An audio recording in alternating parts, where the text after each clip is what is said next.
അല്ല കള എന്താപ്പോഴും ഒരു മൈമിങ് എന്ന് വിചാരിക്കുന്നുണ്ടാവില്ലേ? വൈകുന്നേരം ആകുമ്പോൾ അതാ വീട്ടമ്മമാർക്ക് ഒരു ബേജാറും എത്തപ്പാടും ഉണ്ടാകലുണ്ട് കേട്ടോ. അതിപ്പോൾ എന്തിനാന്ന് ചോദിച്ചാൽ കുട്ടികളെ സ്കൂളിൽ ഇട്ട് വരുമ്പോഴത്തേന് എന്തെങ്കിലും ആയിട്ട് ചായക്കടി ഉണ്ടാക്കണമല്ലോ അല്ലേ?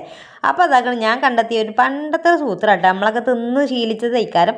അപ്പോൾ ഞാനൊന്നും ഉണ്ടാക്കി കാണിച്ചു തരാം. റേഷൻ കടയിൽ നല്ല ഉഷാറും ഗോതമ്പ് ഇട്ടിട്ടുണ്ട്. അതൊന്ന് കഴുകി നല്ലൊക്കെ പോക്കി അടിപൊളിയാക്കിയിട്ട് കഴുകിയിട്ട് പിന്നെ അത് ഗ്യാസിൽ ഇത് അടുപ്പിലൊക്കെ കത്തിച്ച് പിന്നെ ചട്ടി വെച്ച് കൊടുത്ത് അപ്പോൾ ആ ഒരു കഴുകി വെച്ച ഗോതമ്പ് അതിലിട്ടിട്ട് നന്നായിട്ടൊന്ന് വറുത്തോളിട്ടോ.